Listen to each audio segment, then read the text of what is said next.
All right, so what is the best way to day trade using the EMA indicator? Now, this is a very popular indicator a lot of traders use, and me personally, I've been in the phase where I've solely taken trades off them. I relied on them. I've also been in the complete other phase where I didn't use them at all. I didn't even have them on my chart. And I realized that those two extremes of not using them at all and solely relying on them doesn't really work too well. So what I want to do in this video is show you kind of the middle ground, how I balance using them while also not, solely relying on them or anything like that. Because it can be a super helpful indicator if you use it for certain things, if you use it in a very specific way. At least that's been my experience using the EMA indicator. So that being said, let's go ahead and go into the computer, show you how I personally use them, and I'll even show you a real trade I took this morning that I found using the EMA indicator. Okay, the first thing I want to do is I want to go over the two ways I actually use EMAs while I'm actually trading, and then we'll go into a real trade example of a trade I took this morning that made me around $1,400 trading the ES or the S&P 500 using around 3 contracts. So anyways, let's go ahead and go into the first example here. All right,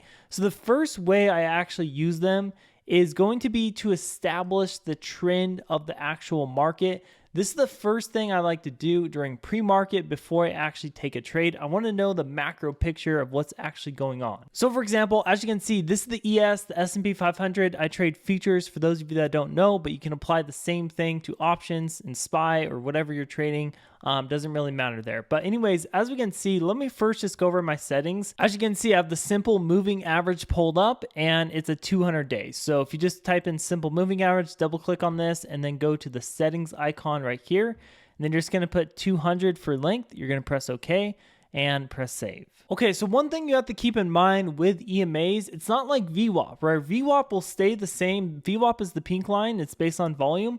It'll stay the same no matter which time frame you're on, right? So for example, if I go to a 1-minute chart, as we can see, the EMA is moved, right? It's way up here where VWAP is the same place it was on the 5-minute chart, for example. As you can see, the EMA is way down here. So that's the first thing you need to understand in your plan is, are you more of a scalper? Are you a day trader? Are you a swing trader, right? That's going to determine how you're going to use the EMAs, okay? So for example, basically what I like to do is I like to start on, a 1-hour time frame, a 2-hour time frame, and I'd like to just go more broad and kind of see where we are, right? We can see we've clearly been downtrending, and this 1-hour EMA has been acting as resistance for the past pretty much this whole month. It wasn't until last week where we actually broke through it, and now we're starting to change the direction of our trend, right?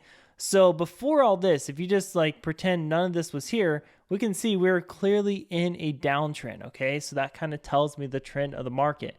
Now we can zoom in more. Let's go to the 30-minute time frame. We can see that all of these days that we're under the moving average, this tells me the trend is down, okay? Especially because we're on a smaller time frame now. The trend is most likely going to be down on that intraday until price actually reverses. So it makes sense to trade puts. It makes sense to short the market more when our trend is down. Now, obviously, once we start trending above the EMA, that's where you can focus more on longs or calls if you're trading options, right? And you want to kind of just keep going down the time frames and kind of just see what's happening here. We can see on the 15-minute chart, this was acting as support pretty well. And then we broke through it. It acted as resistance, and now we broke through it again. So chances are this could, if we get back down here where this EMA is, this could act as support again if it matches up with a key level, which we'll talk about in a second, okay? So as I go through this, like I said, I'm just kind of going through all the time frames, and now we're on the 5-minute chart. This is what I like to look at most. This kind of, tells me what the trend is going to be. As you can see, we traded above the EMA all pre-market, and now we're trading above it today. And even when the market opened right here at around 7:30 my time, as you can see, 7:30 is right here. We were clearly above that moving average. So before the market even opened today, I knew I wanted to focus on going long. But since we were trading way up here, I told myself in my pre-market plan that I wanted to wait for some kind of pullback to a level before I actually entered my position. Okay, and this brings me to the second way I use EMAs, and this is going to be the most important thing. This is what I didn't understand when I solely took trades based on EMAs, or I didn't use them at all, because they are a really helpful indicator if you use them the right way. And this is how I actually use them when I'm going to enter a trade. Okay, so what I use them as is confirmations at key levels. All right, so the way trading works from my experience is the more confirmations you have, the higher probability the trade will actually work. And one of those confirmations can be EMAs, right? Another confirmation can be candlesticks. Another confirmation could be VIX divergence. Another confirmation could be a fib level, right? There's all kinds of confirmations you can use, and EMAs are one of those confirmations I like to use to actually tell me to enter a trade. Okay, and again, I don't want to solely take a trade just based on the EMA, right? Just because we're at the EMA line doesn't mean I want to take the trade. I want to first establish the trend, understand the macro picture, and more importantly, I want to see, are we at a key level, right? That's my most important thing because that's going to limit my risk if we're trading at a key level. I'm going to know where to actually put my stop loss. And if an EMA happens to line up with my key level, then like I said, that's one of my confirmations to actually get into a position. So anyways, let's kind of go over this. Now, if we look at here, we can see before the market even opened, I had this demand zone written down. The way I got this is based on a 2-hour time frame. So if we go to a 2-hour time frame, as we can see, let me zoom in here. Basically, I drew this zone from the top of the body on this candle to the bottom of the wick, simply just because we had a lot of consolidation through this, and this candle kind of represented that. And then we had a big follow through candle, right? We had massive push through, and we closed at the very top. Told me buyers are very strong. So we knew that this level was a demand zone. This was our new support, right? We can also go back to a 5-minute time frame. And another way I got this level, as you can see, the prior day, this was acting as resistance, right? We came up into here, we sold off. We came up into here, sold off. And then we started consolidating here, and we got a big push up before the market opened around right here. And as we know, old resistance tends to act as new support. So I knew going into today that I was going to wait for a pullback somewhere in this zone to actually enter my position long because of this key level we had on here. So let's actually go into the trade I took today. So as you can see, the trade I took today, we made around $1,500, and it actually took me a while for me to actually take this trade. So anyways, let me go back to the chart and let me just zoom in here. So I actually entered the trade right here at around 9:50 my time. So why did I actually enter here? Well, not only were we close to our key level that I had drawn before the market even opened, but as we can see, we're also close to the 5-minute EMA line, okay? And what we know from prior history that this 5-minute EMA was acting as support. It acted as support here. It also acted as support here. As you can see, we had very aggressive buying off of it. So that's another thing to keep in mind. You don't want to put emphasis on an EMA if it's not actually respecting it. Okay, if the price action isn't respecting it. But as you can see, it's been respecting it the past 2 times or so. It's actually touched it.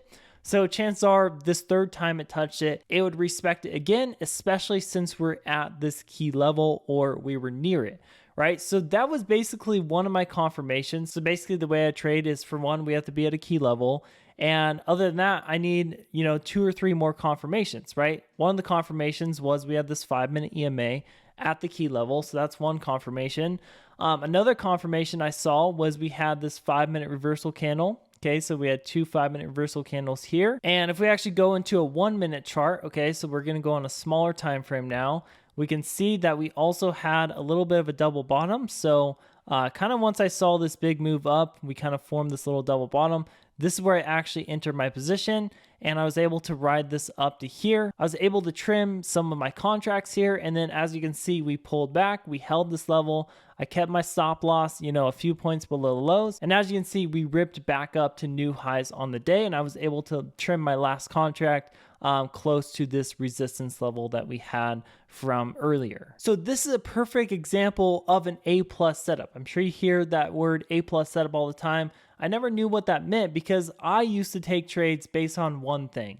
Okay, but an A+ setup is not only are we at a key level, not only does the EMA line up with that key level, that gives us one confirmation. Not only do we have 5-minute reversal candles, that's another confirmation, but we also have patterns, right? We also have this double bottom pattern. We also had a weak VIX, right? So there was VIX divergence. So there was like 3, 4, even 5 confirmations on this trade. And when you have that many confirmations, right? Like I said, every confirmation gives me a higher probability that the trade will work. So when I start seeing, 3, 4, 5 confirmations all at the same time, that to me is an A+ setup versus just taking a trade off, one little EMA, not even at a key level, which is what I used to do, okay? These are the two ways I use them, either to establish the trend or to give me an extra confirmation at a key level to actually take the trade. So anyways, guys, I hope this video was helpful on EMAs. Real quick before you go, if you guys want a free copy, my day trading guide kind of goes more into on my exact setups, my strategy I use, how to actually get started trading from scratch. This is what it looks like. I put it together in a Google Doc, and we basically just go over how to get set up with a brokerage, the actual strategy I use, how to find key levels, support, resistance, supply, and demand. I actually go into some of the setups I actually trade with and how to actually journal your trades. So again, if you guys do want free access to this guide, like I said, it's completely free, and I think it's super helpful if you're a beginner or you're struggling with your day trading right now. So if you do want a free copy of this guide, all you have to do is go to the first link in the description below, or just head over to this link right here and you can download it for completely free right there. So anyways, guys, that being said, let me know if you have any questions on this topic of using EMAs in the comments. Happy to help you guys out. That being said, as always, I hope you guys have a great rest of your day, and I will see you in my next video.